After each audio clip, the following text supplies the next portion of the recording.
જય દ્વારકાધીશ મિત્રો, હું છું વિક્રમ બારિયા તળાજા. હું તળાજાથી અત્યારે તલ ગાજેડા આવેલો છું. તલ ગાજેડા મોરારી બાપુનું ગામ.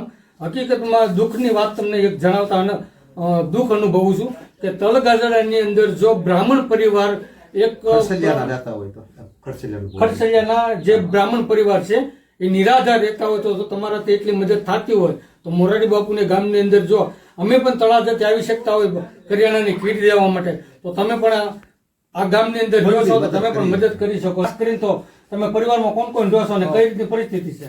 પરિવારમાં 2 જણા છીએ અમે, અને મારું ગામ ખડસલિયા છે. હું તલગાજડા 9 વર્ષ હાલે છે. મને અટક આવી ગયું હતું, પ્રોગ્રામ કરવા જતો હતો. પછી અટક આવી ગયો એટલે તાત્કાલિક મને હનુમાન હોસ્પિટલે દાખલ કર્યો અને મારી આગળ 55,000 રૂપિયા જેવું દવાખાનામાં ને દવા બધું ઉઈ ગયું.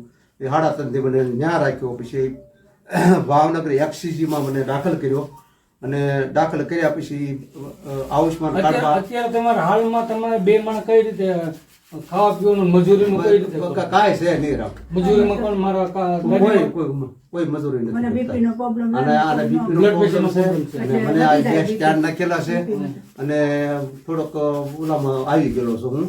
અને મેં 76 એવરા તબલા વગાડ્યા, કોઈ કલાકારો બાકી નહીં. લગભગ મેજોરિટી બધા નારાયણ ખાનદાસ સિવાય બધા મેં વગાડ્યા. તબલા વગાડતો મારો ધંધો જ હતો. 46 વર્ષ 13 વર્ષનો હતો તેનું તબલા વગાડવું. અને અત્યારે તો મારી ઉંમર થઈ ગઈ અને આજુબાજુમાંથી કોઈ મદદ કરે આપે ભાઈ. બીજું મારે આજીવન વિકાસ કાંઈ નથી. બીજા 2 કીટ આપેલી છે. હા, એ આપણા દાદા જેવા વિક્રમભાઈ તમારા જેવા ખબર પડી હોય કેમ કે મારું નામ લ્યું એટલે જેને ખબર પડી બિચારા ઘેરે આપી જાય છે. તો દર્શક મિત્રો, અત્યારે આપણે હાલ તલ ગાજેડા મેં તમને આગળ વાત કરી એ રીતે તો તલ ગાજેડા આવેલા છે ને આપણું એક અલગ જઈને આશ્રમ રામા મંડળ અને સાથે સાથે ગરીબ નિરાધાર જરૂરિયાતમંદ લોકોનું વોટ્સઅપ ગ્રુપ દ્વારા આપણે 3 મહિના ચાલે એટલું આ દાદા દાદી માટે લાવ્યા છે. કારણ કે પ્રફુલભાઈ જોશી છે અને માજીનું નામ તો ભૂલાઈ ગયું છે પણ આ વિજુબેન કરીને નામ છે.